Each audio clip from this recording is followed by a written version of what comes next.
Jadi macam orang zuhud yang ketiga ini orang, dia mencari dunia, dia begawi, orang ini kerja, orang ini berusaha, akan tetapi tidaklah orang ini mendapatkan dunia kecuali hanya sekedar cukup atau kurang dari cukup. Walakin, akan tetapi walaupun dapatnya sedikit, dapatnya hanya sekedar cukup gasan makan sehari-hari, bahkan kadang kurang, akan tetapi walakin radu bihi, akan tetapi mereka itu ridho, kada merasa Allah kada adil, kada, mereka ridho dengan apa yang Allah berikan. Memang Allah ngasihnya segitu, ya sudah, alhamdulillah. Wa qani'u, mereka qanaah, menerima, alhamdulillah Allah kasih rezeki.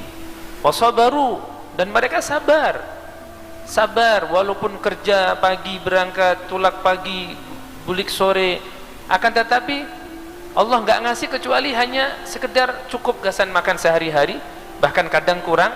Tapi kada pernah mereka mengeluh, kada pernah mereka itu menyalahkan Allah, kada pernah mereka itu menyalahkan takdir.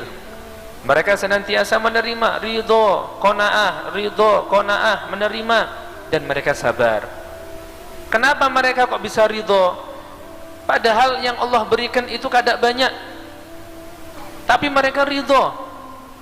Padahal yang diberikan oleh Allah itu kada banyak, tapi mereka itu menerima.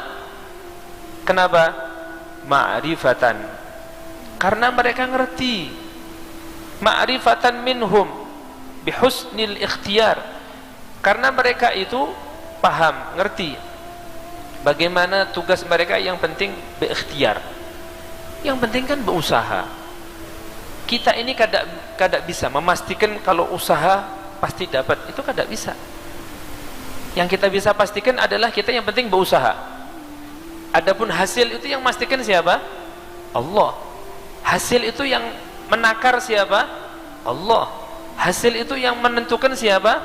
Allah. Tugas kita hanya yang penting kita berikhtiar, yang penting kita berusaha.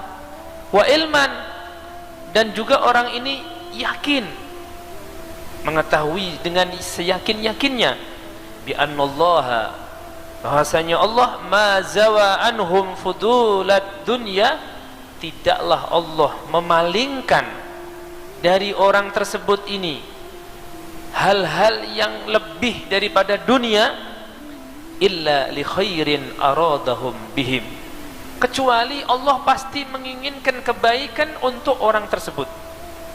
Nih, orang kayak gini nih, masya Allah, kayak kita, mereka begawi, mereka berusaha, ada yang dagang, ada yang bercocok tanam, ada yang berkebun, ada yang pegawai atau apa.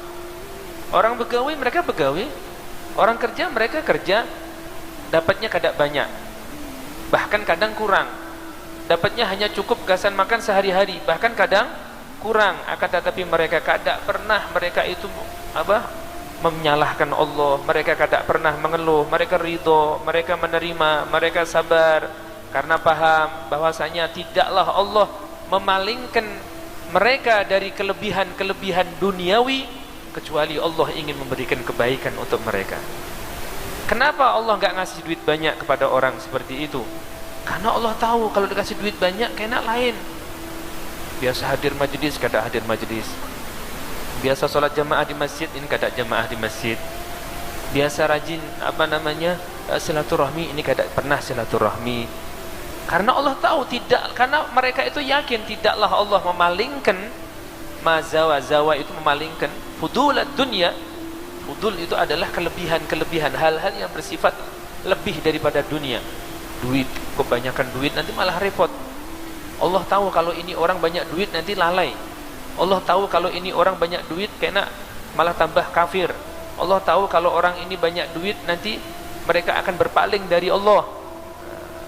Waqad qala alaihi salatu wassalam, dan sungguh Rasulullah bersabda, qad aflaha man hudiya ilal islam wa kana rizquhu kaffafan wa qana'a bih.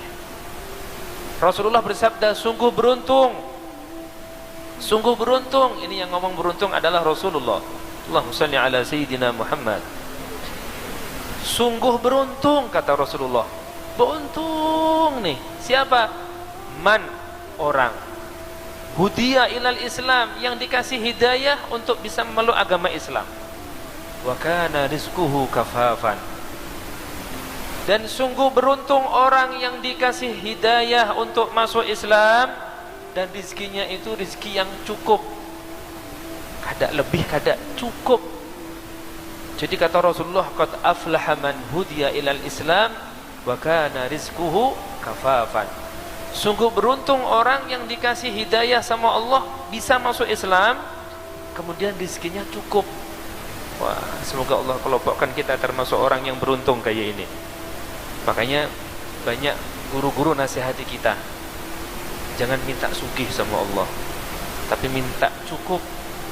Cukup aja. Pokok semua keperluan kita dicukupkan sama Allah. Biar kita mati kada ninggalkan duit banyak, tapi kita haji sudah, umroh alhamdulillah setahun sekali, isi rumah alhamdulillah cukup, isi kendaraan gasan tulak ke majelis cukup, alhamdulillah.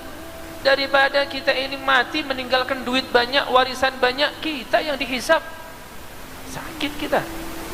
Makanya para ulama kadang nasihati kita, kalau minta jangan minta sugih, dan minta cukup.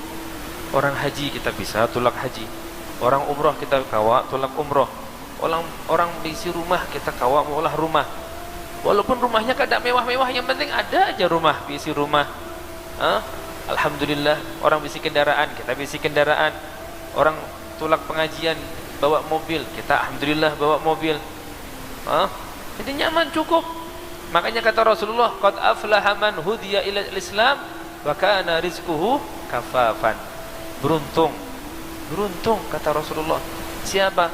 Orang yang dikasih hidayah masuk Islam, dikasih hidayah Islam, dikasih petunjuk untuk memeluk agama Islam, dan dikasih rizki sama Allah, rizki yang kafafan, cukup.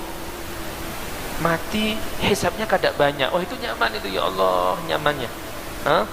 Orang makan, dia bisa makan juga. Ini yang nikmatkan seperti itu. Wa qala alaihi salatu wassalamu fi du'a'i. Rasulullah sering baca doa, Allahumma rzuqni ma yakfini. Ya Allah, berikan hamba rizki yang cukup. Allahumma rzuqni ma yakfini.